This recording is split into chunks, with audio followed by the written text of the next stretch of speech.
Hey everyone, Matthew Moniz here, and this is the ASUS ROG Flow X16. And ever since it was announced, I have been anticipating its arrival here at the studio. It pretty much combines all the things I'm looking for in a creator laptop, but also a gaming laptop. The only thing I don't care for though is the fact that it's a convertible. Like I really don't need a convertible, and I don't care if it does this, but some of you out there might. It's super light at 4.41 pounds, and it manages to squeeze a 16-inch 16:10 display in a 15-inch chassis.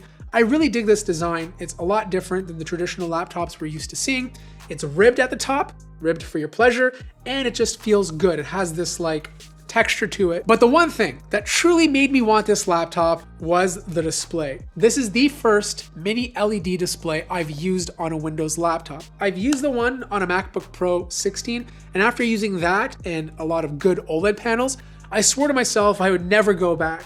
And ASUS has done a good job with this one. In fact, I like this better than the one that's on the MacBook Pro 16. The reason being is because of the refresh rate. This is 165 Hz with a 3 millisecond response time, but games also looked so good. I loaded up Cyberpunk and the colors just popped more, things were more vibrant. Blacks looked a lot deeper, not OLED deep, but way better than your traditional IPS panel. And there was no blooming, which was the perfect part. No blooming because there's more LED lights behind here, so it can be a lot more specific with what lights up and what stays dark. Now with it, you get the same exceptional keyboard. If you've used the one on the G15 and M16, you're gonna feel right at home here. This too supports RGB, and of course you can customize the keys to whatever color you want. 1.7 millimeters of travel distance. It's a very good keyboard. Massive touchpad, which also takes the same ribbed design from the back of the lid and places it on the deck. Sticker placement is actually good. You know, like these guys lined it up perfectly. Now, unfortunately, you don't get a fingerprint scanner, but there is an infrared scanner at the top, so you can use facial recognition to quickly log you in. Now, the one complaint I do have about this laptop is the hinge. If I pick it up, you see that? The display goes back. Because the display is so top heavy, if you have it at a certain angle, let's say like this, it will go back when you pick it up. If you have it like this, it's not gonna go anywhere. But if you pick up the laptop from, let's say, this angle, you see it goes back a little bit. Now, this doesn't mean it's a bad product. What it does mean though is that I'm kind of worried about the long-term use of this hinge. If I continuously pick up the laptop or rotate the screen 360 degrees all the time, is the display gonna get a bit too loose? Now, it is also a touch panel, so if you plan on using your fingers to move around, that's not a problem. And of course, it does support pen input. Speaking of inputs, there are a good amount on this laptop. For example, on the left-hand side of the laptop, you have a power connector, which comes with a 240 watt power brick with the RTX 3070 Ti model. There's also a 3060 model if you don't need as much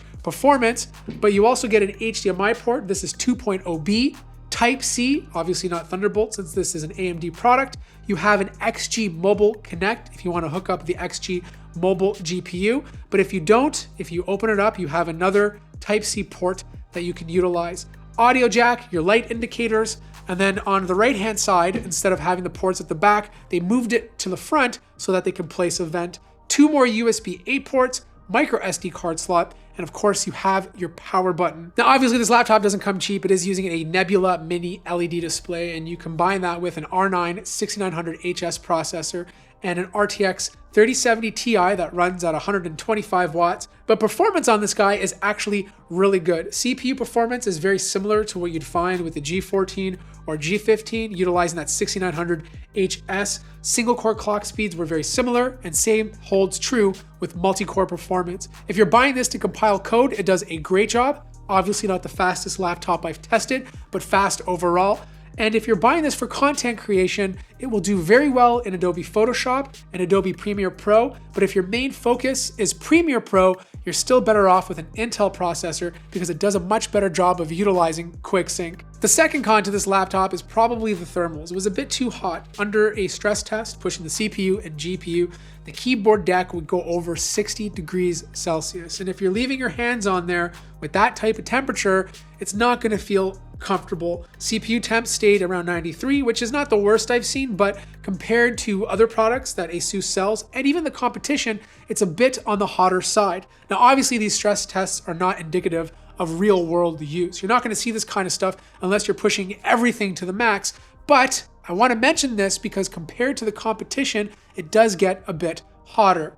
Fan noise is what you'd expect. You have this thing on turbo mode. It will go up to about 54 to 55 decibels. If you want it to be even quieter, closer to the 40s, you'll put it on balance mode. And if you don't want to hear the fans too much, then you'll put it on silent profile and it'll keep it in the lower 40s. Now it does have a mux switch, so you can switch back and forth between hybrid mode or the discrete GPU, but it does require a restart. The internals are stacked. You have 3 fans, okay? So they added a 3rd fan to help keep things cool. Obviously they need it. Maybe an extra one would help the situation, but they are using liquid metal. Thermal Grizzly liquid metal is on the CPU and GPU to help keep temps as low as possible. You have a big 90 watt-hour battery, and I got 5 hours and 52 minutes before needing to charge. You have 2 slots for storage drives.